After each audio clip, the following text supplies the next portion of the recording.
All right. Well, today on Why Is Everyone Yelling, we have Megan Michelson and Mary Flo. Mary Flo, I don't know your last name. Ridley. Ridley, right. that I just moved to the South, so I'm getting used to this double name thing. that middle name thing. Yes, exactly. Welcome. Where are you guys located? We're in Dallas, Okay. and actually, I have a daughter in the Carolina, two daughters, in one in North and one in South Carolina. So I'm over in your part of the world quite a bit. Okay. I'm wondering because our kids are 3 through 9, and I'm wondering if they're gonna pick up y'all.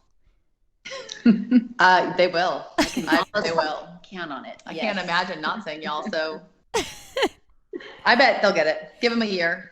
It seems like all their little buddies they're running around with are say it all the time, and especially our 3-year-old who's kind of just now coming into vocabulary and talking. I'm like, I don't know how he won't say it because that's will be all he'll be surrounded with, other than my husband and I. He will have an accent. You can just guarantee. So what do you guys say besides y'all? You guys. Well, I usually say you guys, but I'm trying to get away from that so I can be more neutral because whatever. But um, I yeah. Well, in the country, like my grandma, they say yins. Oh wow, I've never heard of that. Are yins coming over? Are yens coming over? And I talked about this one time, and people were like, "That's actually a Pennsylvania thing," and because I'm from Indiana, but I don't say yins though. I just say you guys. I say everybody. Hey friends. I say that a lot. Well, we'll see. We'll get back to you in a year and see if you're saying y'all. Okay, yeah, we'll see. Well, okay, so Megan and Mary Flo have a business, Birds and the Bees, and that is exactly why we're going to talk today. We're going to talk about talking to our kids about sex and those things. So, I think it's something that a lot of us parents are really uncomfortable talking to our kids about. When do we start? How do we do it? How far do we go? How much do we talk about? I have a friend who starts reading books to her kids when they're, I think, 3. Right. So I guess the first question is, well, first of all, how did you both get interested in educating people on this? Well, it's a long story, but we'll try to not take up your whole time with it. But a long time ago, I was working with the Dallas Junior League, and I was a volunteer with them. And my assignment, as that you get assignments sometimes, was to do a workshop on how to talk to your kids about sex. And I really didn't want that assignment, but in the grab bag, that's the one I got. And so in doing research about that, I kept running into things that I didn't want to do, like, oh, I'd never do it that way. I'd never say that. This is not the way I'm going to do it. And yet I grew up in a family where the word sex was never said. So I had a totally blank page. I knew I wanted to do this with my children, but at that moment they were 4 and 1. And at the same time, I was getting questions like, Mommy, how's that baby getting out of there? And I wondered, can I answer that? Because I want to answer it, but I don't know what to say.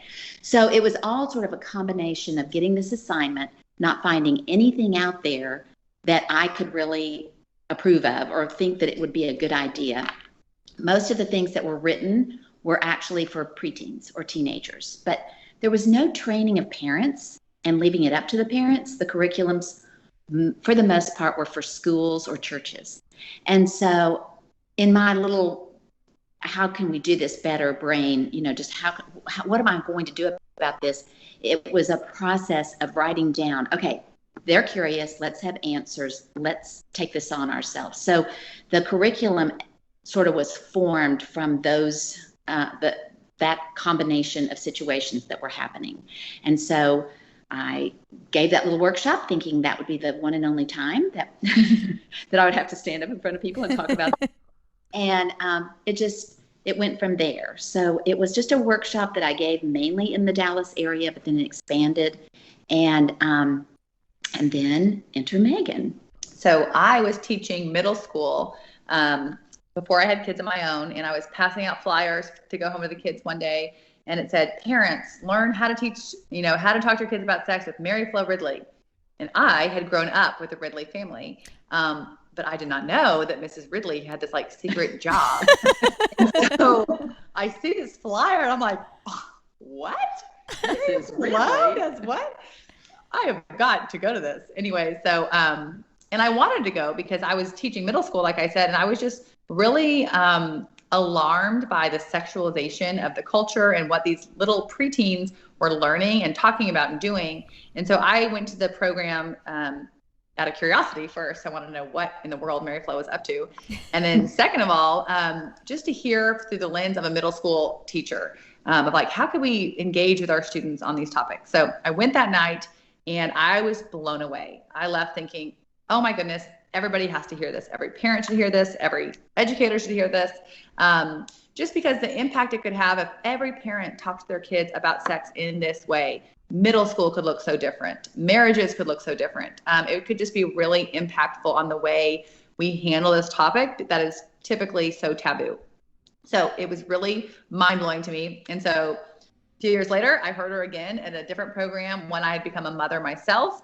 And so I just, interpreted it in a different way once you become a mom. And I was like, oh my gosh, I really want to do this. I wanted all my friends to hear about this. And then as luck would have it, we kind of ran into each other and started this amazing conversation of her wanting to get it to a new generation and me wanting to jump on board. And so our partnership began, and that was in 2000. What was that? 6, 5. When was Major? Well, Major was born in 2000. Oh yeah, I'm blanking on my children here. I do it all the time. I know, 2014. Okay, so that was 2014. I first heard you 2009. Then I heard you again in 2013, and then we started our partnership in 2015. There you go. Okay. Anyways, and so we started, we kind of rebranded it to be Birds and Bees, and we started working on ways to kind of get this into the hands of moms and dads of this generation. So it has been a really exciting journey, if you will. And we're still friends. Yeah, exactly. And it's been really fun for us to reach this new generation of parents. We now have an online course. We still do speaking events, but we have this online course that shares all of our information and walks parents through everything we teach. And we're able, because of technology, to get this into the hands of parents all over the world. So it's been really exciting to be a part of this. I don't think either one of us ever thought we'd be in the sex education field. But here we are. Exactly. So we're like a 35-year-old startup. Exactly. It's so cool that you can have a business like that these days, right? Like it just 20 years ago, 10 years ago even, you would have to wander into a speaking engagement that Mary Flo was doing, or whoever in your community was doing the engagement. We have so much access to resources now, which also can be really noisy sometimes. So I find that it's important to dial in on like what lane I want to be in, what I want to learn about, and go all in with it. So I'm curious, I don't know if you can break this down, Megan. What was it about Mary Flo's talk that day? Like, what were your main takeaways when you left thinking, everybody needs to hear this? So I think the big thing for me, and again, the first time I heard it, I didn't have kids, so I wasn't listening through the lens of a mom, which obviously, as you all know, it's just things process differently once you're a parent. But the first time I heard it, I was just, things were going on. I think there was like a sexting incident going on in the middle school at the time. And I remember just being so frustrated in a way of like, why isn't anyone speaking about this like directly? Like, why aren't we having like a round table and everyone like hashing this out? And it was because adults weren't comfortable talking about this. And they definitely weren't comfortable talking about it with their students. And so when I went to go hear Mary Flo, she has this curriculum that breaks everything down into age-appropriate steps that build and build. And ultimately, it just gives parents the power and the tools to have these conversations with their with their children. Because God forbid something like that does happen, the parents now can have a voice in that. Hey, let's talk about what just went on in the 6th grade or 7th graders. Like, why do you think that happened? Why do you think she did that? How do you think she feels? And how powerful it can be as a parent if we start engaging with these topics as opposed to sticking our heads in the sand and remaining silent. And I think that was my big takeaway that first night is like, that doesn't happen overnight. We don't just become these empowered parents with the right words. That starts when they're 2 or 3. And then it just builds, and the parents are becoming more comfortable and the kids are becoming more comfortable. So it's a long process to get to this era where you're comfortable talking to your 14-year-old about what's happening in middle school. But I think our culture does such a disservice because we think that's where you start. Don't say anything until 14. And it's like, well, of course this is uncomfortable. Of course this isn't working well. So hearing Mary Flo that first night, I was just blown away because it was such a different concept than what everybody was doing. And I could just immediately see how different families could be, how different relationships could be with kids and parents. So that's what really blew me away.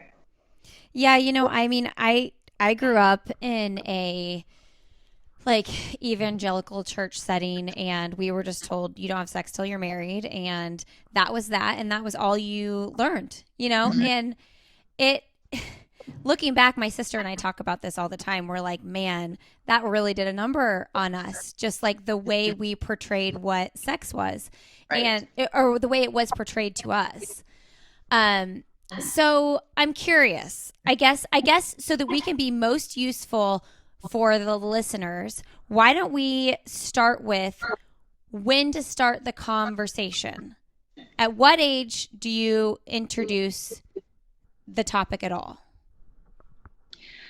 Well, the topic, the thing is, okay, just because I want to answer that, but giving it an age is not necessarily the right thing to do, because and the reason why is because you may think, my child, my firstborn 6-year-old or my firstborn 5-year-old, they're just so innocent. They don't know anything.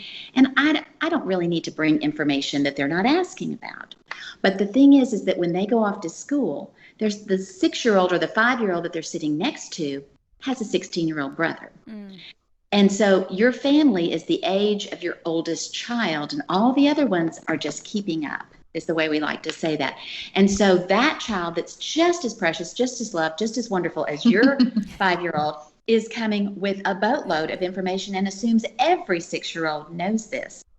And so the question then turns around from when is the right age to a different question, which is, do you want to be the one to tell them?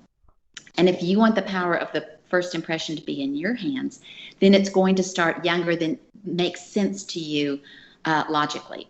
So what we like parents to do is to warm up to the idea of all this, first of all, by considering, like, stepping back from your children and formulating a message that is your family message. We know every family is going to handle this topic differently, and we want to invite parents in to say, okay, in fact, we have a workbook that addresses this. Like, what is the main thing you want your children to know about sex if they're growing up in your family?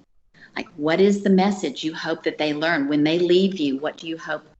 Obviously, you and your sister learned don't have sex before you're married, and it did a number. So what is the overall what's the overarching idea that you hope your children walk away with from being in your family? Like, what did they learn about sex? So the first step doesn't involve your children at all. The first step involves you or you and your spouse to sit down and say, okay, where are we going with these conversations? What's the purpose and what's the vocabulary? And we have a way to help you figure that out. And then you look for opportunities. And it really starts with, when you're changing their diapers and you're calling their private parts the right names, you're using the right vocabulary, or you're potty training and you're using the right vocabulary and you're teaching them how precious their body is and that these parts are private but good and how to protect them. So bottom line is there's not an age, but there's kind of a run ahead of them attitude. Get ahead of them on the topic and then start introducing things as soon as you can in just droplets of information, not lectures, and but just as you listen to the course, you'll see that there are just teeny tiny conversations you can have to start to lay the groundwork. I love that concept. I recently interviewed David Thomas about raising boys. I have all boys, so that was a very interesting episode for me. We love since you got great. Is it? Aren't they great? Mm-hmm. But as you say, drop little tidbits. I just think back to my conversation with him because my boys do not want to sit down and have a long conversation with me about anything, really. Right. And so finding the moments that there's just a little window, I mean, they listen, they hear it, they know. So I love that concept.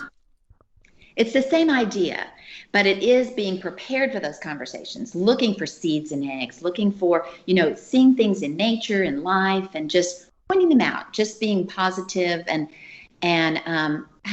taking a meal to a family that is having a baby. And you talk about on the way home, have you ever wondered how that baby got out of there?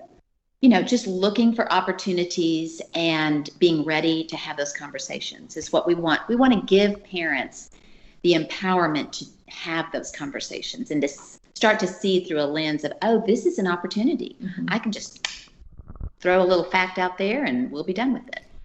I find that so interesting that you bring up, did you wonder how that baby got out of there? Because I feel like that's the question all the parents are like, what do I do when they ask? And you're waiting for when they ask.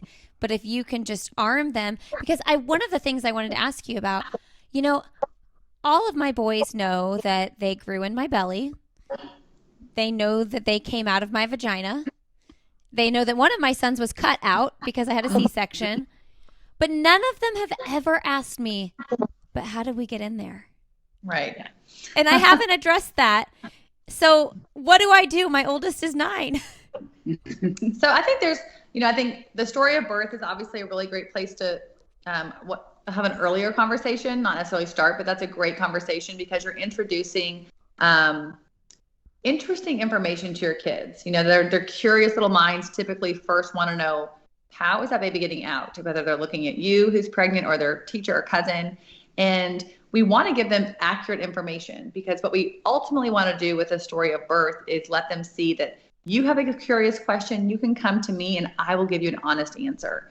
And to encourage parents to answer honestly, like you did by explaining, using words like birth canal, vagina, uterus is not a bad word, a cesarean section. You're using all these correct words that your kids probably haven't heard before. And they're walking away thinking, oh, my mom knows a lot about babies and where they come from. So what we're trying to do is elevate ourselves as parents to be the expert. And so that is ultimately what we're trying to do with all these conversations. And sometimes kids are going to come to us with these questions. And sometimes, like you were saying with your boys, they never ask. Nobody's connected the dots or gotten to the next place of like, well, how did the baby get in there? And so there is a certain point, and this is different, like Mary Flo was saying with the ages. But I always encourage parents, like if you feel that urge, like, okay, we're going into 5th grade or we're going into summer camp or we're going into wherever you feel like this urge or like, I want them to know, then don't be afraid to guide those conversations and lead them. And have you ever wondered how that baby got in there? It's pretty crazy. And I think, again, it's not a bombshell. That's what we're trying to avoid. Mm-hmm. But you start small and you say, well, every baby comes from a seed and an egg. And you start there, and then later on you can add to that. Well, a mom and a dad fit together and the seed and the egg meet, and then another conversation down the road, you can use the terms penis and vagina. But what we're trying to do is become medical and matter of fact, and then move on. We want our kids to have the accurate information, but not drop a big bomb on them. Exactly. And that's why, you can learn about seeds and eggs when you're very little. Mm-hmm. You can learn that deep inside of every living thing, there's either a seed or an egg, and that's how new life happens. So that's already in their mind, and they know, they're learning the body parts. So everything's not just there in one conversation, but it's been there for a while, and it's been reinforced for a while, and they know about birth. And so basically, if they know about seeds and eggs and they know about birth, there is a good chance that you could have that conversation. Even if it's just, well, there's a seed in daddy called the sperm and there's an egg in mommy, and they have to meet in order for the baby to get started. Yeah. And then you leave them curious, well, how do they meet? Okay. And they might ask that right away. They might, oh, okay. Yeah, they might take that as like, okay, cool, Mom. Okay, what do I say when they ask right away? I say you dive in. I mean, mm-hmm. I think we also have to remind ourselves as parents, like somebody was just telling me, like, I am so mortified. My daughter came home from school, or my friend called me and told me that my daughter told everybody on the bus that babies come out of the vagina. And I was like, well, don't they? Like this part of it is on us as adults. Like, this is so embarrassing for us. But it's like, well, it is what it is. And we're creating, we're, allowing this to keep going because we are so uncomfortable with it. So is this information we necessarily want them to go back to school and tell everybody? No. And we can have conversations about setting boundaries. But this is true information. And we would rather them have accurate information from their mom and dad as opposed to misinformation from their peers. And so to explain that the penis goes in the vagina and that is how the seed and egg meet is maybe uncomfortable for us, and probably a lot more uncomfortable is our sweet angel baby is like right here. Uh-huh. So I'm not going to deny that. That's not a comfortable conversation. But what's the alternative? Somebody else telling them. Somebody else telling them. And they probably won't have their facts straight. And they probably don't know your child as much as you do and the way to deliver that information. And so I think we also have to get rid of this idea that, this is not bad information we're telling them. And I think sometimes, kind of what you were talking about with that purity culture, if we as adults are scared, sick, talking about this, are we presenting this idea to our kids that this is a good thing? Or are we giving them this idea this is bad and icky and, oh, mom can barely spit it out and talk about it and don't do it?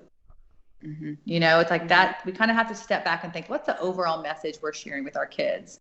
And so it is scary. I don't ever want parents to be like, this is no big deal. Just do it. No. This is scary. Without a doubt. There's a reason why we dread these conversations, because they're just filled with anxiety. And you bring a lot of baggage to it. You bring a lot of, what are they hearing? What am I saying? Why is my throat splotched? Yes. So that's definitely, and there's just something about this conversation that is not comfortable, and you have to accept that. But it's a little bit of pick your pain.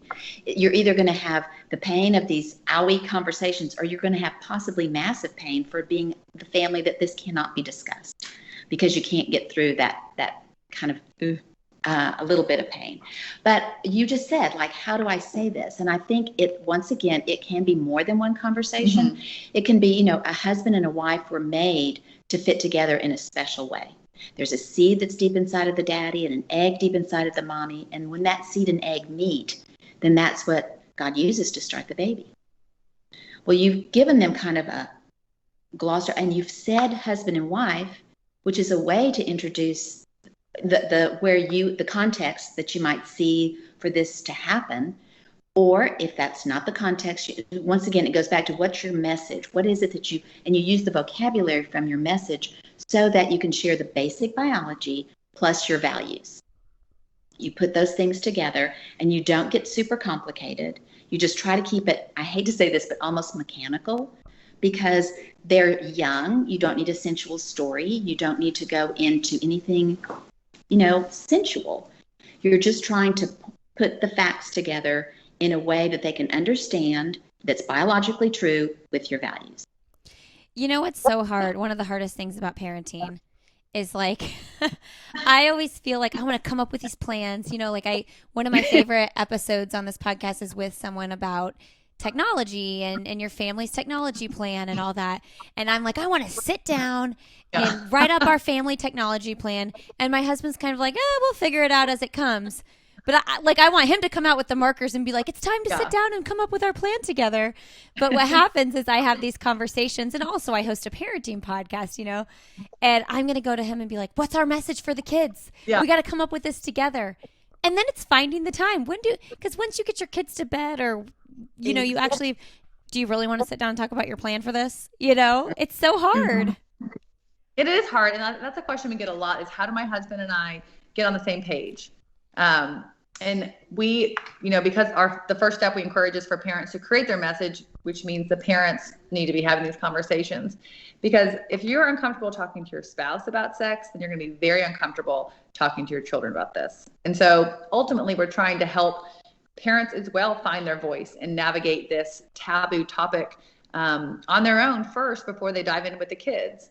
So shameless plug, I do think watching our course together is a really great way to digest this information as one. I don't know about you, but as a mom, I get lots of parenting information. And then I come home and I just like word vomit to my husband. Yes. I'm like, okay, this is what this girl was saying today. And then, okay, I heard this guy at this PTA meeting and he was saying, and my husband's like, oh my goodness, I can't take it anymore. Or like, true story. I came home from Mary Flo's program when our baby was like 6 months old. This is a long time ago. And I came home and I was just like, you are not going to believe, this is amazing. I have all these notes and like, we have to start using the word vagina and he looked at me like, you have lost your mind. Our baby is 6 months old. Like, you want me to start saying what? And it just gets really lost in translation. Yeah. And so I think with any parenting topic, but especially this one, if you could sit together and have a third party, explain it to you, then you're like, oh, okay, that makes a lot of sense. And you're digesting it together. And obviously sharing a book and that stuff is helpful, but something we do love about the course is that you sit down, it's interactive, and you watch it together and you can both think, okay, you see the whole picture. I know what you're talking about now, because I'm with you. Sometimes you get so fired up about a parenting idea that you're just like, okay, let's do it. And your spouse is trying to catch up, like, what are you talking about? Exactly. And we found it's also really good if you have just a tiny bit of peer pressure, like invite 2 couple friends over and say, okay, we're in this together. I know you're new to Raleigh, but still, just fine. Come on over. Yeah, come on over. We're going to watch this. Make some opera wine. So maybe, yes, exactly. But obviously, I think it's great just for a husband and wife to watch it together. But sometimes I think it's also a good idea to do this with some close couple friends. So. I mean, I think that's a good idea too, because one of the talking points I actually have is, how we said, if we don't teach our kids about sex, like they're going to hear about it somewhere else. And the statistics of when kids see porn for the first time and things like that are just crazy how young they are. And specifically, like if they're going to someone's house that has an older sibling, what's on their iPad? And they're just like walking by behind the couch and then they stop and, Yes. So the idea of the families that you're in closest community with, even if your values aren't exactly lined up, like some people might be really hung up on the marriage thing, some people might not be, things like that. I think for the most part, the basics of those first conversations, if you're hanging out with these people all the time, they'll probably line up a little bit. Right. And we always joke, like, do this as a community. Okay, if you guys start saying penis, we'll start saying penis. And then we won't get kicked out of the play group for using bad words. Because ultimately what we want to do is just kind of help take away the shame and taboo, taboo-ness, is that a word? And silliness, and too. silliness. Let's be honest. Yeah. And just say, okay, I think what we really want is just to empower parents to kind of take control of this topic. I think just the way things are right now, parents are very afraid of this conversation and very nervous and uncomfortable. And so that's almost put us into this quiet, silent corner. And then you have the culture who is not afraid, and they are sharing disturbing things, images, confusing. Like you said, the average age of first pornographic viewing is, some studies say 8, some say 11. So, I mean, if the world is like flashing like this, and then we as their loving parents are just silent, we're just doing such a disservice to our kids. And so our hope is that we, through, our birds and bees, can really encourage and equip parents to say, okay, you know what? I have the words to say, and now I have the confidence to say them, because our kids deserve a parent who is going to be educating them. Because like you said, like they're going to learn it somewhere. And we think it's a privilege to talk to your kids about sex. I know that's kind of a twist, a way to say things. You're like, what? No, I'd rather die. But the reality is it might be uncomfortable. We might be sweating. We might want to, have to recover afterwards or whatever. Yes. But it's a privilege to talk to our kids about this. And moving forward, the conversations are only going to get more difficult, but we want to be there as a safe place for them. If something happens, if they're in this relationship, if they see something, we want to be the ones that they go to. And that doesn't happen overnight. So we want to really encourage parents to start these conversations when they're young, like we were saying with body parts. I mean, that's a great place to start, and that starts really young. And also, it's one of those things too where you can get all keyed up because you think, I'm just not going to do it very well. You can have a standard in your mind. Well, if I could just know that I'm going to do it exactly right, and you're not. Nobody does it exactly right. So we really try to reinforce, don't try to do this perfectly. And if you have a conversation, you go back to your room, you tuck them into bed, you go, oh my goodness, that didn't go well at all. They're going to wake up in your house. You can go back. And so you just circle back. You know what? I feel like the lasting impression of our conversation last night was this. But that is not at all what I wanted your lasting impression to be. So can I try this again? And they will let you do that. And so just know that you don't, it's with the talk, that's it. You got your chance. And if it didn't go well, it didn't go well. Mm-hmm. But this method is much more, let's go over this again, or tell me what you think you heard, because this is how it sounded to me when I thought about it later. You know, it's a really good tool just for, we can do hard things as a family. We can talk about challenging things, and that's, you're going to feel so much better once you start to get into this process. Yeah, I mean, I think that we should approach everything we do in parenting that way, right? Like, you're not going to do anything perfectly. I'm not going to do anything perfectly. So you just get started. Yes, you're exactly right. Okay.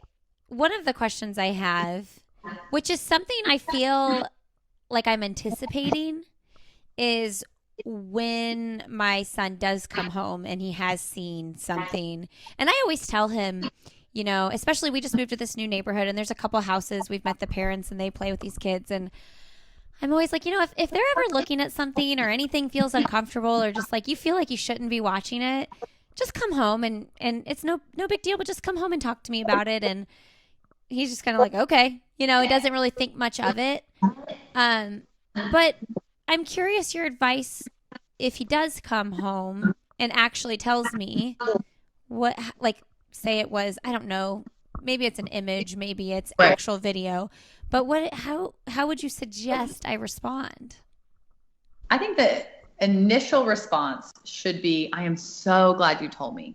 I think our initial response to this topic at large, from sex or slang terms to pornography, anything like that, our gut instinct is when our sweet, innocent child says, Mom, I just saw this picture of whatever, or what does such and such mean? Our initial reaction is like, what? Where'd you hear that? Or you are never going to their house again, or whatever our like instinct can be. I, as a mom, completely understand that instinct, but that reaction just shuts it down. And so I would say, if your child, God forbid, sees something and has the courage to come to you and say, hey, Mom, you know, I was over at so-and-so's house today and like I saw something on their, you know, iPad I probably shouldn't have seen. Like, I am so sorry that happened to you. And I am so proud of you for telling me. So I think that's like the first reaction. Bite your tongue, take a deep breath, and don't scare them, even though you're scared inside, but just to really help foster that relationship of, you are not in trouble for telling me. I am so glad you told me. So to really help encourage that, and then try to figure out the best you can what they saw, how they're feeling. You know, depending on what it was, then maybe follow up with the other family and let them know, hey, just want to let you know this happened. If it was at my house, I would want to know too. So, but ultimately your main concern is your child, and to help encourage him or her that they did the right thing by coming to tell you. Hold on just 1 second. I have a kid on the street and I want him to put a helmet on. Okay, good. She's darling. She's opening the window. That's so funny. There was a car right there, bud. Come on, come put a helmet on, please. Thank you.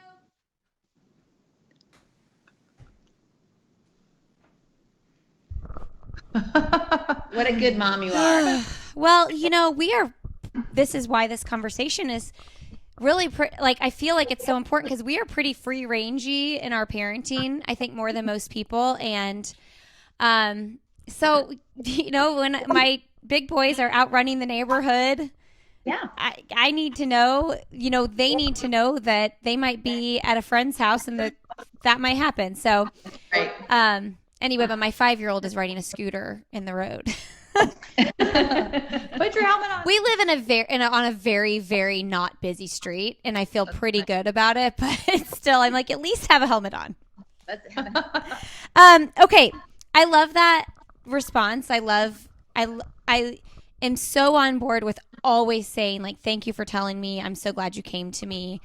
And I always, tell my kids, whatever you tell me, like the truth is always going to be better than hiding it or anything like that. And I'm not going to shame you for anything. I just want to know the truth so I can keep you safe. It's been my go-to is like, my job is to keep you safe.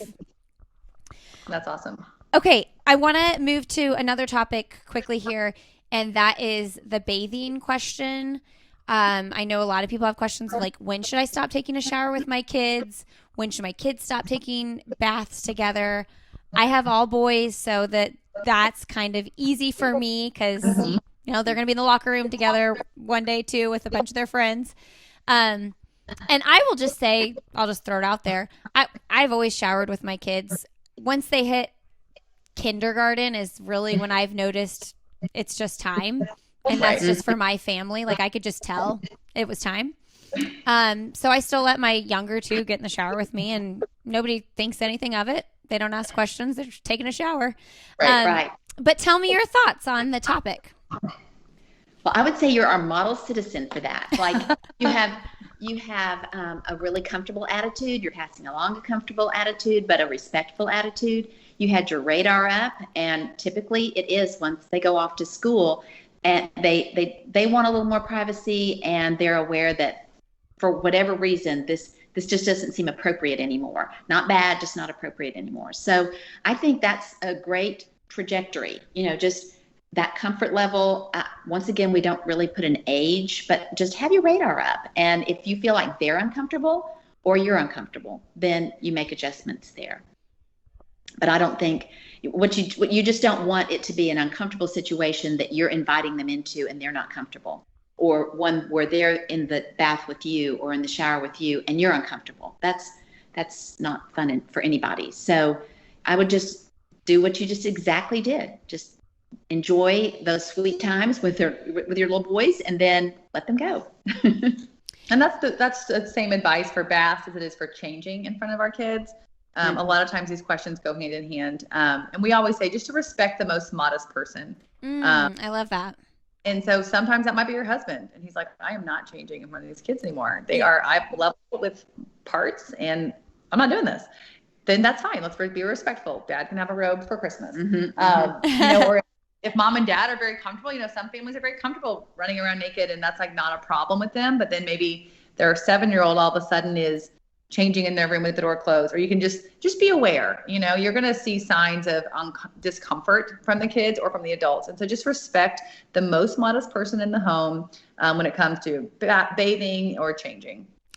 I love that idea. And, it all, I don't know if people listening have younger kids. It all just kind of, for us at least, was pretty natural with my oldest. It was just kind of like, okay, I'm going to start changing in this room. And even now, I mean, he actually still will change out in front of us, our immediate family. But they just start kind of, I've noticed, I can't talk, knowing that like, I'm going to go do this in private, It's like an awareness that kind of starts in elementary school. And, but to that being said, some people don't. Like my kids are 8, 6, and 3, and they most nights still all bathe together. But nobody's, addressing any sort of discomfort. Now, I'm sure sooner than later, my oldest will say, okay, I kind of want to take my own shower, or I'm ready to do my own thing. But selfishly, as long as everyone's okay with it, it's easier on me. So hose them down. Yeah, exactly. But there will come a time where, one of the kids is uncomfortable, and that's okay. We can respect that privacy. Yeah, and here's another one I'll bring up. I'll just use my own personal experiences and everybody can learn. It's so interesting because the kids are all so different from one another, right? Some of my kids are way more interested in their private parts than others. And I'm curious, and I have all boys again, and I'm sure girls do this too, but some of my kids, hands on the penis all the time, sitting there watching TV, hands in the pants. And so I actually just walked away from this situation, and he was in the room by himself. So I was like, oh, just let him, So what is the conversation to be had, though, when they say, oh, it tickles or whatever? Like, how do you respond to that? Well, hands in the pants is definitely our number one question. Yeah, like, the most. the most question that we get. So just know you have a lot of company out there, and you were right to say, even though you have all boys, we get just as many questions from parents of girls as we do from boys, but they come a little bit more surprised and ashamed for some reason. Like, we will have a raised hand from a boy mom who asks about it, but then the girl mom will come find us afterwards and say, I don't know how to ask you this, but my daughter touches herself. Yeah. So or like a very apologetic email. Yes. I can't believe I'm writing you this. Yeah, and so it's funny how through the years that's been true. Wow. True. So first of all, it's we have actually thought about this a lot and talk about it a lot. But if we can see it as in a prepubescent child as body exploration, and yes, and try to be matter of fact about it. We are looking at that experience as a sexual experience, but for them, it's a little bit more curiosity and body exploration. And if we can be non-emotional about it and kind of put your words in the realm of manners, what's polite, and also hygiene. If you can stay away from this in your mind being a sexual thing and more of a, you know what, that's where, after you poop, your underwear is not very clean. So to have your hands in your underwear is not the cleanest place for you to be. Not that it's bad, it's just the hygiene of that. Or it's wherever your hands are, that's where people are looking. So if you have your hands in your nose or down your throat, or you're pulling something out of your ear, it makes people uncomfortable when you have your hands in your pants. And so if you go into a large auditorium full of people, all these men, nobody has their hands in their pants. At some point, they learned to take them out of their pants. So this may not be the day, but soon you're going to learn that too. So just be aware it makes other people uncomfortable. So with good manners in mind, let's, maybe don't do that as often as you might. And then but you don't, once again, like I'm making that sound like you would say all of that in one sitting. No, it would be just like you were telling your child, put your helmet on, get your hands out of your pants, We just want to encourage parents to use the same tone of voice as you would if they had their finger in their nose. And kind of focus on habits and hygiene. Oh, sweetheart, get your hands out of your pants. That's where we go potty. Okay, come with me. Let's go wash our hands now. And then just keep it matter of fact, medical, and then move on. Because I think as parents, sometimes we see that and think, well, I don't want them to be ashamed, so I don't want to say anything.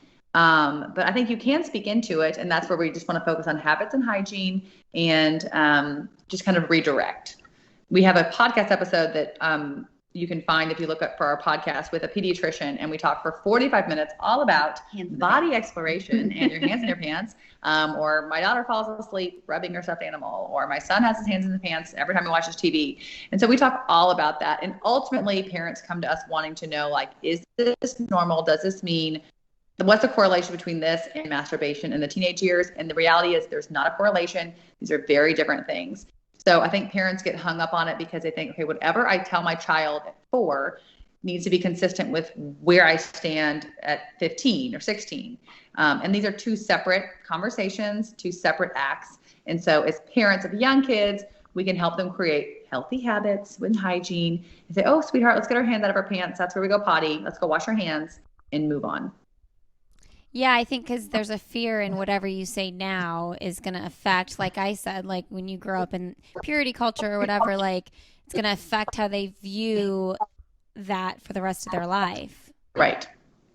So that's why we want to, and also, I mean, you can speak into it, but just be calm. Stop that. Get your hands out of your pants. Oh, gross. Stop. Like, don't do that. Yeah. But you can speak into it and say, sweetheart, get your hands out of your pants. Those aren't good manners. So again, you can speak into it without creating shame. What if they're alone though? Like, what if nobody's around and you're like, well, maybe I should just, is that okay to just let them if they're in the bathtub by themselves or something? If you're not present, then you can't speak into it.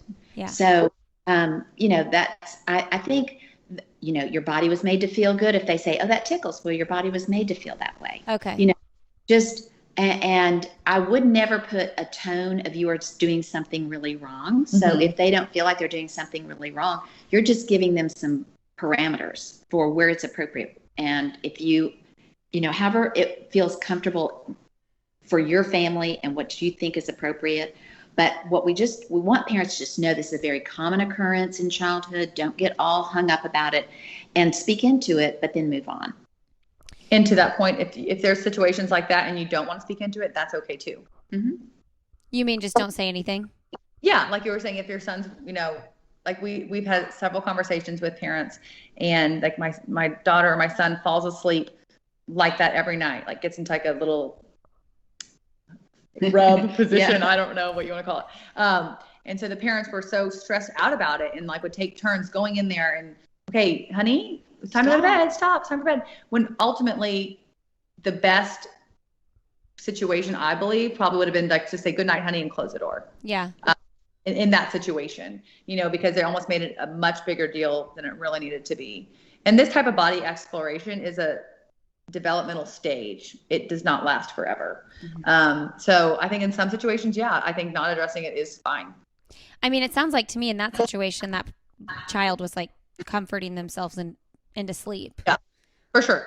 And that's where I think with all of these conversations, with all these topics, we have to always remind ourselves, okay, we are adults. We are post-pubescent, hormonally charged beings. So we are seeing everything through a sexually charged lens. The children are not, and so what they're doing and even how they're digesting information we give them is kind of matter of fact. Like, I do this because this feels good. Or if we explain what sex is, they take it as, well, that's weird. They don't take it as like a sensual, sexual thing because they're not wired that way yet. And so I think especially when you're talking about touch, we have to remind ourselves as parents that they are prepubescent. They are not sexual beings yet or sensual beings.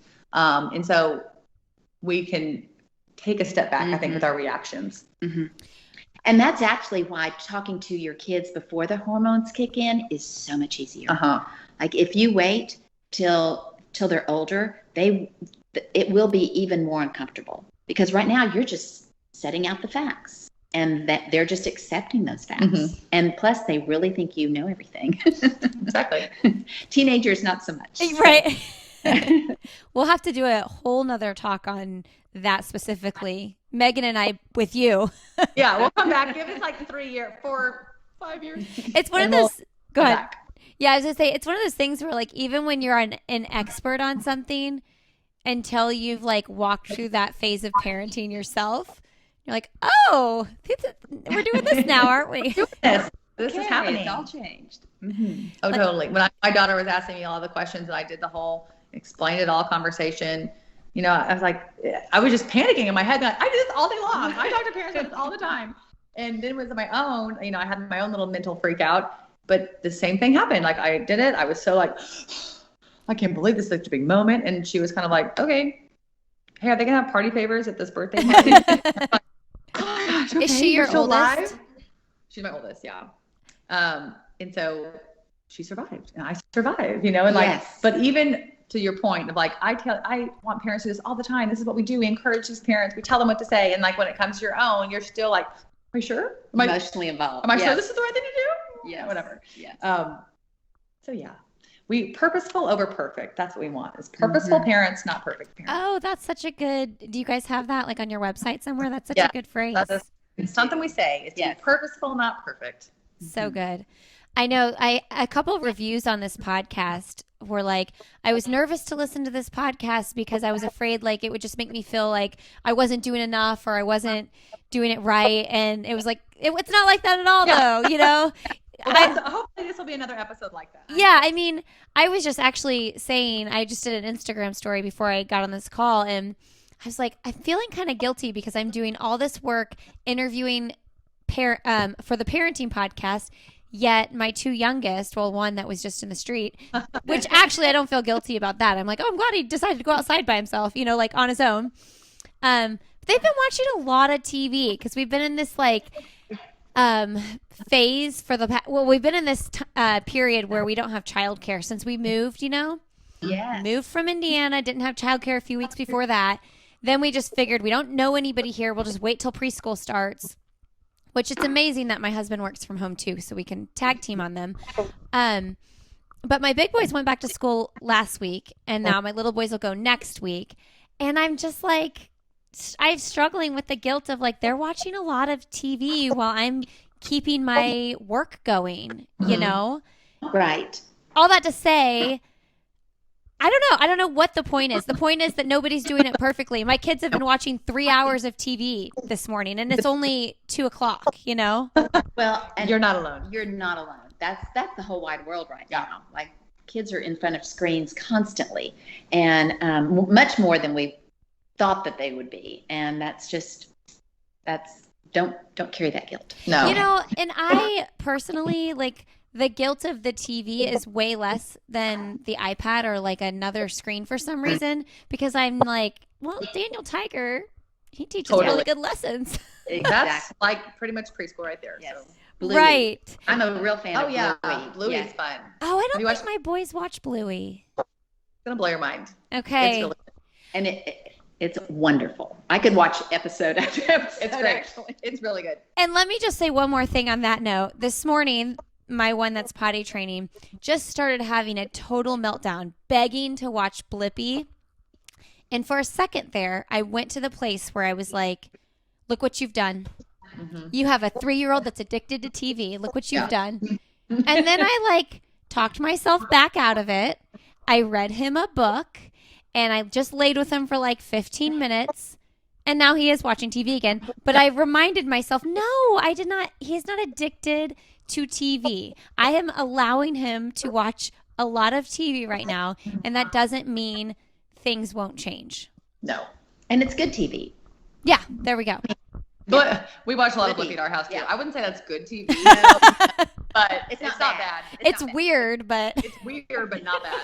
the thing I really don't like is when my big kids want to watch other people playing video games on YouTube. I'm like, why do you want to watch that? No, that's where I'm like, oh gosh. Mm-hmm. Well, and Bluey. the scary thing is if something else pops up on YouTube, Yes. you know. Anyway, all that to say, nobody's perfect. We're not doing it perfect. Nope. No. Keep on keeping on. You're doing a great job. Okay, so my takeaways are there's no right age because different kids have different age siblings. But sooner than you think. Follow the person in your family that has like the most modest person in your family. Respect how they feel. Mm-hmm. And then what's another takeaway? I think another important takeaway is that these are lots of small conversations. You know, that you want to start young so that you can take advantage of their youthful curiosity. So you just want to be prepared for a lot of small conversations and to be looking for opportunities for that you can initiate a conversation. Mm-hmm. You don't have to wait for them to ask. I think that was definitely the philosophy for many years. Wait till they ask and only answer. And that's not going to cut it anymore. That's putting them totally in charge of the topic. So as parents, we're not going to do it perfectly, but we need to be the adults in the room and move towards them. Yes. And we can move towards them with information we want them to have. Okay, can we speed through into podcast questions? Are you okay on time?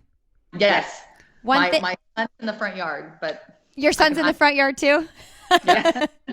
Okay, So, one thing professionally or personally you'd like to do that you haven't done yet.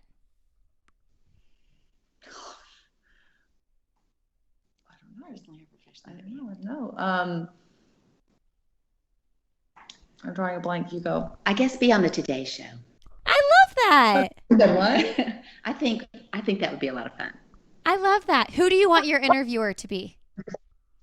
Jenna. Oh, I love Jenna. That'd be fun. And throw Hoda in there too. Yeah, and Yes. we'll take both. But they're young mom. You know, they have young children. So I think they'd have great questions. Okay, I'll say ditto. You should pitch that. Have you filled out the form? No. Do it. Just get online and pitch yourself. Perfect. Okay, ditto. Okay, cool. Best most recent book you've read? Best what? Book. Oh, best book. Well, let's see. I would say my reading this summer was actually what God has to say about bodies was really interesting. Okay. Who's that by? It's by, give me a moment. Let's see. Sorry, these questions aren't going very well. I know. Sorry. We'll cut out the pauses. I just want to hurry for you. Yes. Paul Asbury. Okay. Is it Paul Asbury? I think his last name is Asbury. Do you have one, Megan? This is my favorite, but my last book I read was A Beach Read by Erin Hildebrand that I read on our beach trip. Our beach trip? Yes. Well, that's not Our what it's family's called. beach trip. I just went on our trip. I can't remember what it's called. Okay. But Erin Hildebrand she writes a billion beach reads that always take place in Nantucket, and I like to read them and not think through things. I have a stack of like important books that I'm kind of reading here and there, but the beach reads are the ones I can like get through real fast and not think. I know. I want to make more time for the beach reads because those are the fun ones. Those are the fun ones. All right. And do you have a kid's book to recommend on this topic?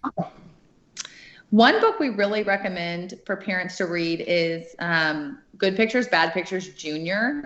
That's a great book for parents of young kids. It's just talking about ways to have conversations to protect your kids from technology and pornography. Okay, perfect. Are y'all going to write a book? Look at you. You're doing it. You are doing it. Way to go. Well, right now there are some old books that I wrote that are out there, but they've been out of print for a while because everything is contained in our online course and in the workbook that we have online. So the course comes with a digital workbook. Okay. Right now, we don't have anything in the works, but never know. Yeah. Get the book written. A children's book, so maybe we'll do a children's book. I would like to do a children's book. And send a copy to Hoda and Jenna. Yeah, send them a copy. There you go. All right, what's the last message you want to leave with the audience? You can do it. I was just about to say the same thing. You can do this. You can do this. I think this is very doable. It's scary, but you can do this, and it beats the alternative. So do it. Yes. Start talking to your kids. Thank you so much, ladies. Thank you. Thank you, Lindsay. We really appreciate it. Thanks, Lindsay.